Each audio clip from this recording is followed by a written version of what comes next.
Өглөөний мэнд эрхэм мөндөд үзэгчдээ Live TV цэгийн өглөө бүрийн 8:30 минутаас та бүхэндээ өдөр тутмын сонингийн таймыг хүргэж байгаа билээ. За өнөөдрийн өдөр тутмын сонины таймаа 100-ны мэдээ сонингоос эхэлье. За 100-ны мэдээ сонингийн тэргүүн нүрт Улаанбаатарыг бүрхсэн улаан ягаан өрсөлдөөн гэсэн ийм сурвалжилгыг сэтгүүлч Батсайхан бичсэн байна. За энэ сүүлийн үед Америкийн Circle Q гэдэг сүлжээ Өмнөд Солонгосын CU сүлжээ хоёр Монголд одоо орж ирсэн. За одоо 24 цагаар үйл ажиллагаа явуулдаг.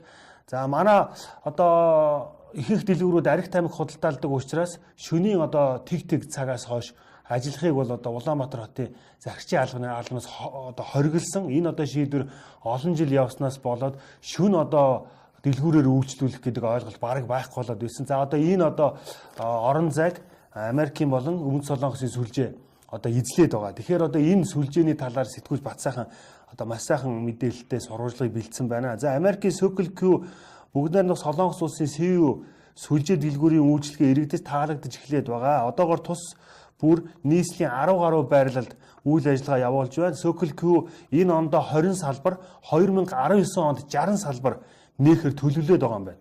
CU Central Express CBS компани эрхийг нь аваад Монголд франчайзер одоо бүгдээрээ франчайзер орж ирж байгаа. Энэ тухай асуудлыг хөндсөн байна. За Circle Q уг нь өдөрт бол 1600-аас 2000 хүнд үйлчлэнэ гэсэн ийм бол төлөвлөгөө бол байгаагүй юм байна. Тэгээ одоогоор бол өдөрт 1600-аас 2000 хүнд үйлчилж байгаа гэсэн ийм одоо мэдээллийг гүйцэтгэх захирал бүжин лам өгсөн байна. За Circle Q сүлжээ дэлгүүр нь 1951 онд Америкийн нэгдсэн улсын Техасын Эл Пасо одоо байгуулагдсан. Одоогоор дэлхийн 24 улсад 14,000 салбартай агаар үйл ажиллагаа явуулдаг юм байна. За ялангуяа энэхүү дэлгүүрүүдээр 10 жилийн одоо сурагч нар оюутнууд ихээр үйлчлүүлж байгаа. За одоо та бүхэн үйлчлүүлж үзсэн бол hot dog, мантун бууз, одоо тэр кофе маш одоо хямдхан яадаг маш одоо халуун хоол кофе цаагаар үйлчилдэг. Тэгээ одоо бүх одоо хүнсний дэлгүүрт одоо байх ёстой бүх өргөр хэлгээний бүтээгдэхүүнүүд байдаг онцлогтой. За Circle Q-гийн одоо үйл ажиллагаа хариуцсан захирал Джеффри Кальвилогийн хэлснээр бид одоо Вьетнам, Камбож, Малайз зэрэг Азийн зах зээлд нэвтрхийг одоо чармааж байна. Ойрын 5 жилдээ Монголд 200 салбар нээн гэсэн ийм одоо зүйл ярьсан байна. За харин бүгд найрамдах Солонгос улсын CU сүлжээ нь болохоор 28 жилийн түүхтэй олон улсад 13,000 салбартай ийм юм байна. За манай улсад Central Express CBS гэж компани франчайзи эрхийг аваад 8 дугаар сарын 23-нд албан ёсны нээлттэй хийсэн. За Колумб Танзанаас хамгийн дээд зэргийн үрийг сонгож нарийн шатлалын дагуу боловсруулж битгсэн Get Coffee-г 24 цагийн турш одоо худалдаалдаг. Одоогоор 10 гаруй салбартай. За CU гэдэг нь болохоор зөв Convenience Store for You буюу ая тухтай дэлгүүрийг танд гэсэн тийм үгийн товчл юм байна. Солонгос улсад үйлдвэрлэсэн бүтээгдэхүүн голдуу борлуулдаг. За одоо энэ тухай эдийн засагч хашчуулан юу гэж хэлсэн бэ гэхээр жижиглэн худалдааны салбарт бол хамгаалт хийх шаардлагагүй юм а. Яагаад гэвэл энэ нь хэдийгээр гадаадын сүлжээ дэлгүүр байгаа боловч үндэсний одоо компаниуд оруулж ирж байгаа гэдэг утгаараа үндэсний компани тооцогдно гэсэн энэ зүйл ярьсан байна. Мөн манай жижиг дэлгүүрүүд урт хугацаагаар ажилддаг вэ. Иймээс шинээр байгуулагдсан сүлжээ дэлгүүрүүд үйлчлүүлэгдэж таалагдаж байх шиг байна гэсэн ийм зүйлийг ярьсан байна. За Мөсийн эдийн засгийн багш доктор профессор Цэвэлмаа болохоор бид гадны сүлжээгээд айж хамгаалах оролдохын оронд дотоодын жижиг дэлгүүрүүдийг өрсөлдөөний чадварыг нэмэгдүүлэх шаардлагатай гэсэн ийм зүйл ярьсан. За ер нь бол одоо Circle Q ирэх одоо жилүүдэд 200 салбар нээн гэж одоо төлөвлөж байгаа. CU тэрнтэй одоо өрсөлдөн гэж үзэх юм бол ер нь бол ирэх 5 жил энэ төц одоо жижиглэнгийн дэлгүүрүүд зах зээлээс бүрэн арчигдах одоо ийм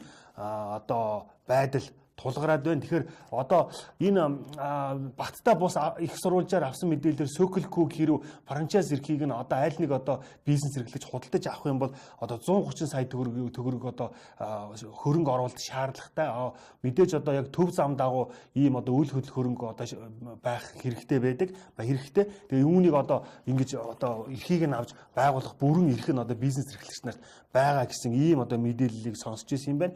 За өчигдөр хинтийн сонгогчдын өргөдөл өргөдлийг Монгол Ардын хувьсгалт намынхан өргөн барьсан байна. За нийтдээ 3500 гаруй сонгогчийн одоо гарын үсгтэй ийм одоо өргөдлийг цэцэд өргөн барьжээ. За ер нь бол одоо Монгол Ардын нам талаас Монгол Ардын хувьсгалт намын дарга инквайрийг одоо хинтийн 42 дугаар тойрогт ялалт байгуулж магадгүй гэсэн ийм шалтгаанаар одоо сонгуулийг одоо ямар нэгэн шалтгаанаар олон одоо учир шалтгаан хийж хойшлуулж байгаа гэсэн ийм зүйлийг Монгол Ардын хувьсгалт намынхан юу төвшүүлж тавиад яриад байгаа. За хуурамч шатхан үйлдвэрлэсэн дүгнэлтийг уулуурхаа хүнд үйлдвэрийн яамд хөргүүлжээ гэсэн ийм мэдээлэл байгаа. За Монголын шатхан хэрэглэгчдийн холбооноос хуурамч шатхан үйлдвэрлээд байна. Үүнээс болоод одоо машин техник эвдрээд байна гэсэн ийм одоо гомдол одоо иргэдээс ирсэн. Энэ одоо үүнээс холбоотой энэ одоо шатхан импортлагч компаниуд хуурамч шатхан үйлдвэрлээд байна гэсэн ийм зүйлийг одоо аль одоо 100-аас хойш яригдсан. За энэ бол одоо батлагдахгүй явсаар байгаад ашигт моднол газрын цэцний хэрэглэх газрын дарга хэрлэн одоо энэ талаар тайлбар хэлсэн байна. За ямар ч байсан одоо хуурамч шатхан гэсэн ойлголт бол байхгүй байх шиг байна. Харин шалгалтаар бол одоо энэ төрлийн зөрчил илэрсэн. Дагалдах бүтээгдэхүүнийг оруулж ирээд Монгол улсад холих замаар шатхан хийсэн асуудал гарсан. Тэгээд дээж авч шинжилэхэд стандартын бус байдал илэрсэн нь үнэн гэсэн ийм одоо тайлбарыг хэлсэн байна. За ер нь бол Монгол улсын хилээр зис бүтээгдэхүүнийг угааж боловсруулахад ашигладаг ийм одоо керосин хийн конденсатын нэрмэл дистиллят энтер гэсэн тийм одоо химийн бүтээгдэхүүнийг их хэмжээгээр оруулж ирдэг юм байна. Уг нь бол мэргэжилтнүүдийн ярьж байгаагаар энэ одоо зис угааж боловсруулахад бол энэ одоо бүтээгдэхүүнийг ингэж их хэмжээгээр оруулж ирэх шаардлага байдаггүй. Бага хэмжээгээр одоо ашиглагддаг. Гэтэл одоо ийм их хэмжээгээр жишээлбэл одоо тэр керосин нь 74800 тонн орж ирдэг. Хийн конденсатын нэрмэл нь 9300 тонн, дистиллят гэдэг бодис нь бүр 11048 тонн оруулж ирдэг юм байна. За эднэрийг хольж хуурамч шатхан үйлдвэрлэдэг гэсэн ийм одоо зүйлийг сэтгүүлч одоо бат сайхан битсэн байна. Тэгээ энэ асуудлыг бас одоо энэ хууль хяналтын байгууллага нь нэг тийш нь болгож хэрэглэгчдийг бас одоо юу яах хэрэгтэй байна. Одоо хамгаалах одоо бодит шаардлага байна. За энэ цагдаагийн сургуулийн захирал доктор профессор цагдаагийн хуралдаа Болдбаатар ярьцлага өгсөн байна. Улсын хурал засгийн газрын дэргэд хар тамхитай тэмцэх тусгай нэгж байгуулагдах цаг болсон гэсэн. За хар тамхины аюул бол ерөөсөө Монголд ерөөсөө бодитойгоор нүүрлээд байгаа. За өнгөрөөч одоо сонингийн тойм дээр хэлжсэн манай шүүхийн практикт 7 хоногт 1-2 удаа хар тамхитай холбоотой шүүх хурал болж байгаа гэсэн ийм мэдээлэл байна. За одоо ингээд та бүхэндээ юуг 100-ны мэдээ сонингийн сонин сайхныг дуудаж сонирхууллаа. За өдөр тутмын сонингийн улс төр буланг шууд уншиж одоо өглөө та бүхний уурыг хүргээд явах уу. Араас нь эхэлж гэрэл гэгээтэй мэдээллүүдээр эхлүүлье. За Монгол Ардын уртын дуугаар дагнан бүтээл хийдэг авьяастан тун цөөхөн байдаг. Тэдний нэгэн дуучин Алтан жаргал юм аа. Тэрээр 2006 онд соёл улсын их сургуулийг дүүргэсэн. Тэгээд түүнтэй сэтгүүлч Дулам Сүрэн би өөрийгөө дуучин гэж хэлэхгүй шимтэн сонсогч суралцагч юм а гэсэн ийм одоо ярьцлага өгсөн байна. За Үндсэн шуудан сонингийн 8 дугаар нүүрэн дээр Янтаа уул компанийг ямтан болгох бүрэн эрхийн талбар нь айр их сум биш гэсэн одоо энэ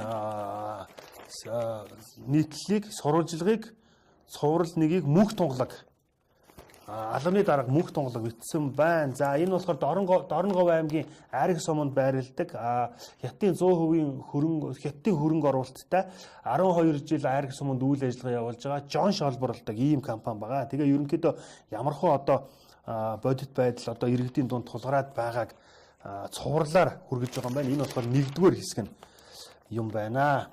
За замын үед сумаас Сэрж Мэдэг гээд охин алга болсон. За одоогоор 11 сар 14 хоног өнгөрөөд байгааг үндэсний шуудан сонингийн сэтгүүлч Нацаг Эрдэнэ одоо хөндөж энэ асуудлыг битсэн байна.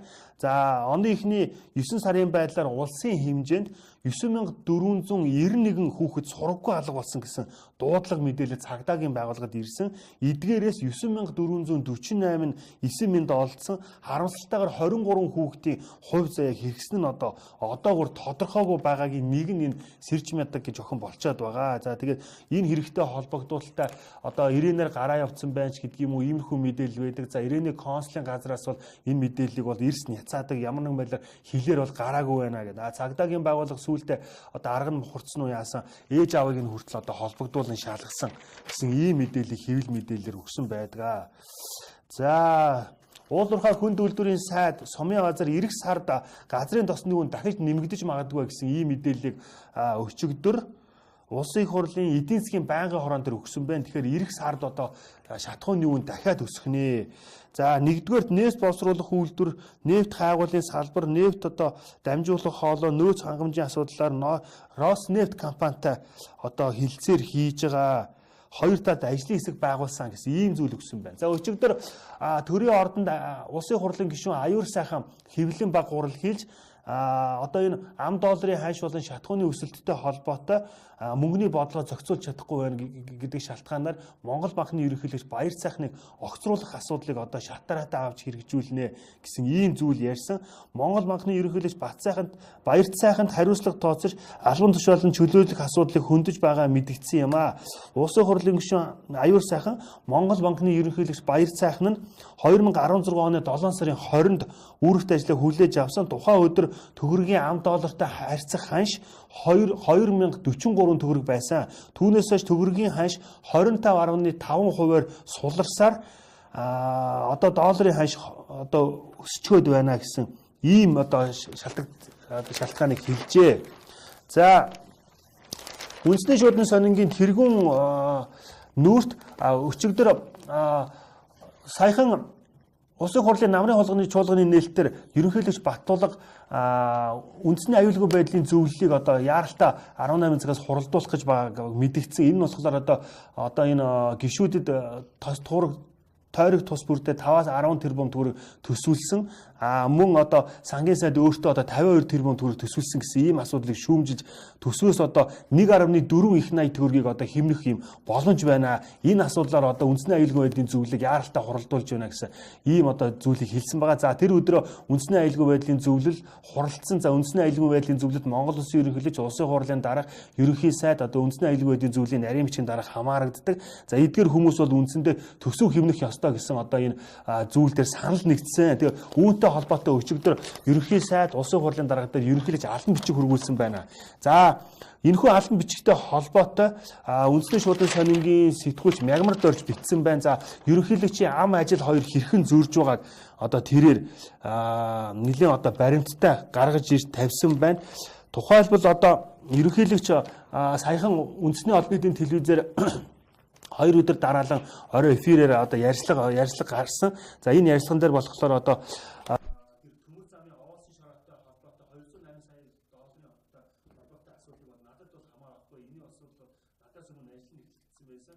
Одоо үндэсний аюулгүй байдлын зөвлөлийн нарийн бичгийн дарга хийж байгаа Хансах одоо сайд болж үржирээд энэ асуудлыг үргэлжлүүлсэн гэсэн ийм зүйл ярьсан. За тэгээд 700 тэрбум төгрөгөөр бол 70 босгоод ажил дуусчихсан. Дахиад нэмэлт одоо хөрөнгө шаардлагатай уг нь энэ хавраас одоо ажил эхлэх байх гэсэн хүлээлттэй байсан юм. Ажил эхлэхгүй гэсэн ийм зүйл ярьсан. За одоо бодит байдал дээр одоо ямар байгааг сэтгүүл Мягмар дөрж хэлэхдээ болохоор энэ шүүх прокурорын одоо баримт дээр төшөглөн одоо ямар одоо холбогдох хууль журам зөрчсөн одоо хинтэй бүглэж одоо энэ ажлыг хийсэн одоо хууль бусаар яаж одоо тэр давуу эрх олгоод процессын гэрээ одоо тэр Samsung C&T гэдэг компанид одоо дамжуулсан гэх зэргийг одоо баримт төшин бичсэн байна. Бидний сүүлийн үед сэтгүүлчдэр харсан ч хараагүй юм шиг сонсоогүй юм шиг ийм байдалтай болсон үед бол иймэрхүү нийтлэл бол нэлээд анхаарал татаж байна. За үндэсний шуудангийн дараа бид нар таавханд өдрийн сонингийн тоймыг сонирхуулъя. Өдрийн сонингийн сонин дээр сэтгүүлч Баасан сүрэн нэг сонирхолтой зочинтой ярьцлага хийсэн байгаа. За энэ нь болохоор одоо дээрхийн гинgetэн далаа ламын эмч Барри Керзен гэдэг Америкийн нэгдсэн улсын иргэн байгаа. За энэ хүн нь болохоор анагаах ухааны доктор, гэлэнгийн санваартай бурхан шашны хувраг ийм хүн байгаа. За энэ хүнтэй одоо ярьцлага хийжээ. За Далаа багшийн миний шашин бол сайхан сэтгэл гэсэн айлтгуур онцгой санагдаж байгаа гэсэн ийм одоо юм байна. За энэ дээр одоо хидэн анх ер нь яаж танилцсан бэ гэдэг одоо юм нийт одоо миний одоо анхаарлыг татсан. Тэр нь юу гэхээр энэ хүн одоо 1989 онд Далаа ламтай анх уулзахдаа ингэж хэлж ирсэн юм байна. Би Бурхны шагшны бэлэг бэлгүүний чиглэлээр бясалгал хиймээр байна гэсэн ийм одоо хүсэлтэй байгаагаа Далай ламд хэлэхэд бол Далай лам дан бэлэг бэлгүүн биш шүү. Бод сэтгэл буюу бусдыг асрах сэтгэлдээр бясалгал хийх хэрэгтэй. Бэлэг бэлгүүн бод сэтгэлийг 50-50%-аар бясалгавал илүү тустай гэсэн ийм одоо зүйлийг хийсэн нь энэ хүнд одоо маш одоо гүн гүнзгий сэтгэл төрүүлж түүнээс хойш одоо энэ хүн одоо Далай ламын тэр одоо сургаалаас одоо холдоогүй даргидээс нь холдоогүй ингээ явсараад юу яасан гэсэн ийм юу ярьсан байна. За энэ ярилцлагын эхний хэсэг нь өдрийн сонин дээр нийтлэгдсэн юм байна. Тэгээд үргэлжлэн маргааш одоо явагдах юм шиг байна. За шинэ мэдээлэл өгөхөд бол энэ одоо Далай ламын иймч өнөөдөр 18 цагаас гандан тэгшлийн хэдээр сургалт явуулнаа гэсэн ийм зар одоо сэтгүүлчнэр түгээд байгаа. За Нинжин сэтгэлгээд кино удахгүй цацагдж байгаа. Үүнтэй холбоотой соёлын тэргүүний ажилтан жүжигчсэн Үлзийхүү ярьцлага өгсөн байна. За дараа нь өдрийн сонин дээр ямар сонин сайхан байна вэ гэхээр за сүүлийн үед хэвлэл мэдээллийн хэрэгслүүдээр Чой Жамц Монголын одоо бурхан шашинтны тэргүүн гандан тэгшлийн хийдийн хам лам Чой Жамцыг хамб Номон хаанаар өргөмжилсэн гэсэн ийм мэдээлэл гарсан байгаа. За үүнтэй холбоотой одоо сэтгүүлч Батбол дараах одоо мэдээллийг бэлтжээ. За төвдөн мэдээллийн хийдийн тэргүүн хамб Гончиг сүрэнгээс энэ талаар асуухад бол наадлаар ч юм бол мэдэхгүй юм байна. Ер нь бол одоо хамб Номон хаан гэдэг тусгай тодруулдаг хууль журам бол байх л ёстой. Түүнээс биш одоо хідэн лам гэж цуглаж байгаад ингээд одоо тодруулцдаг зүйл бишээ гэсэн ийм тайлбарыг өгсөн байна. Харин мам татсан хийдгийн тэргүүн хамб нацагдэрж болохоор зэрэг бас л одоо өөрөөс чи энэ тухай сонсч байна. Цөөн хүний одоо бодлого юм бэлгүй дээ.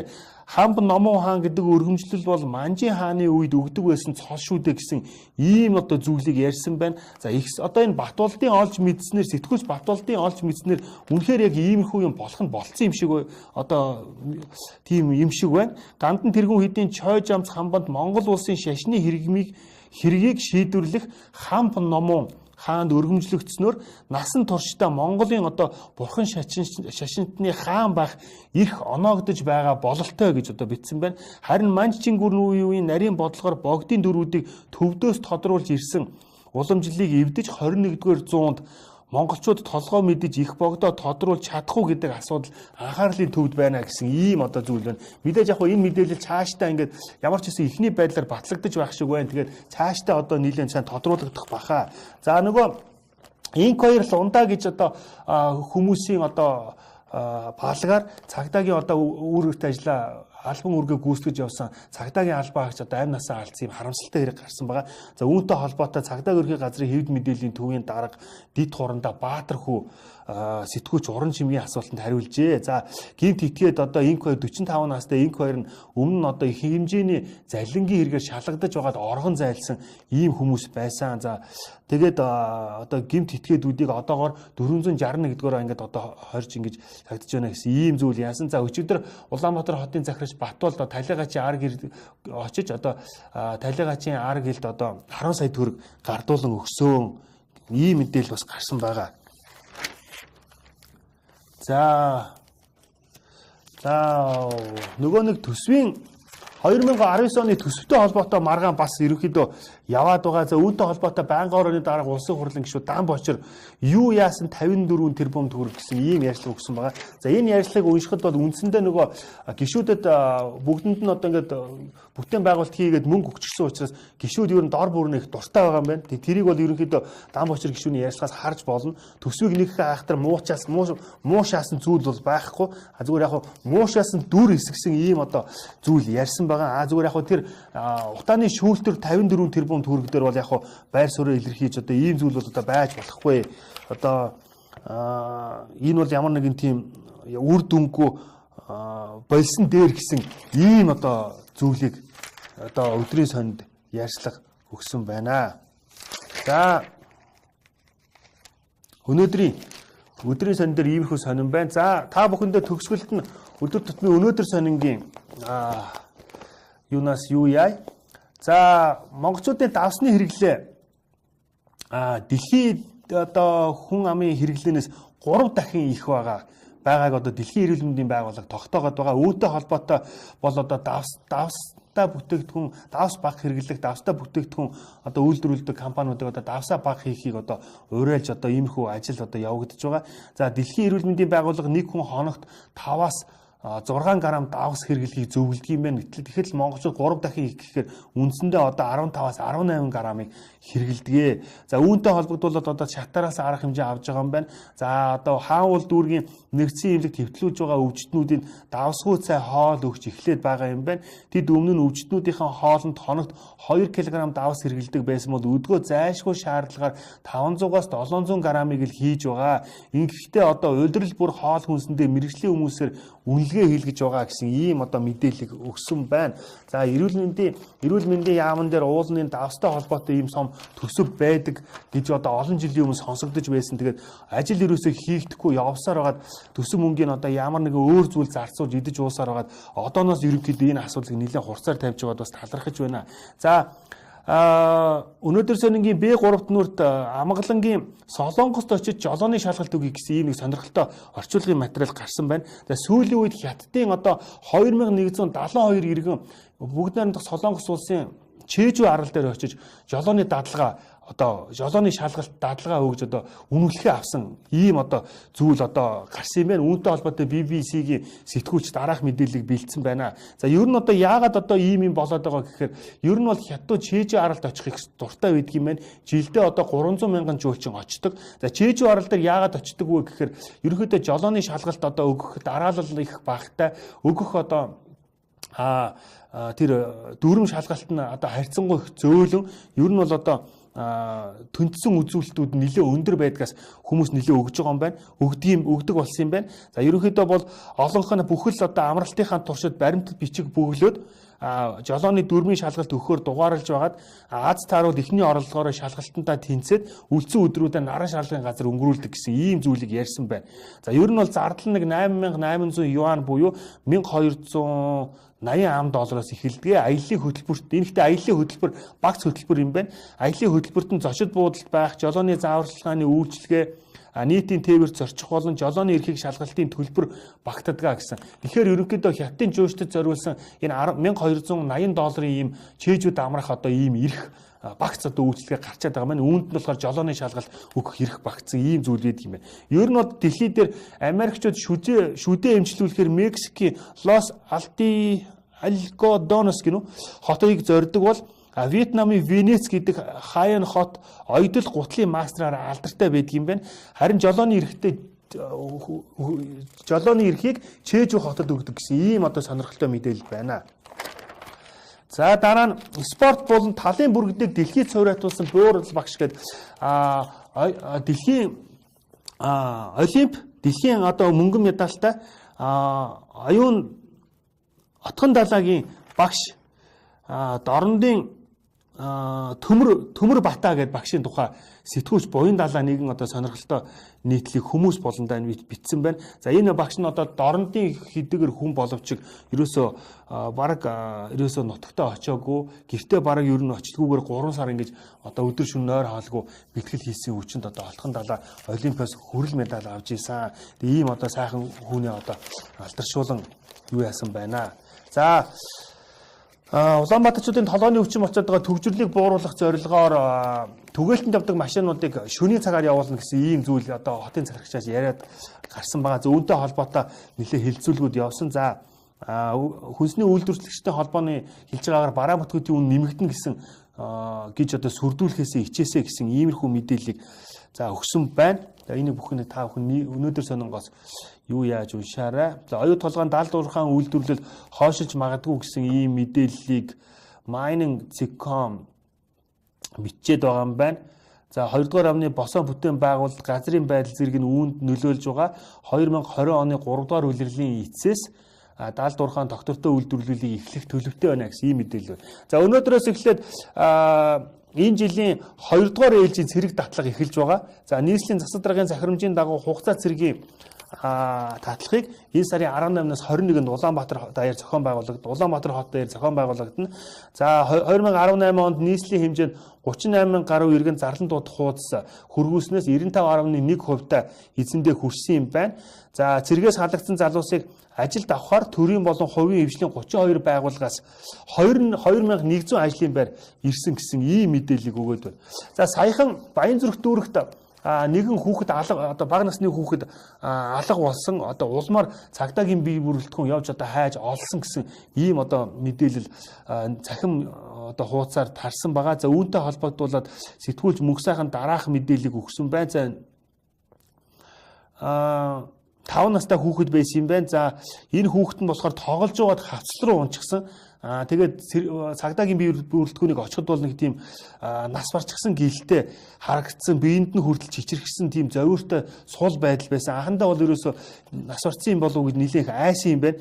За тэгээд ерөнхийдөө ийм хоёр модны тийм тоглож байгаад алга болсон гэсэн мэдээлэл нь бол ерөөсө маш их одоо тус болсон юм байна. Тэр модоор нь баримжаалж ингэж явсаар байгаа жалган дотор одоо унчихсан байсан. Тэгээд гадаа одоо 10 гаруй гаруйц хүүтэн байсан боловч энэ хүүхэд одоо ингээд амьд олдсон гэсэн.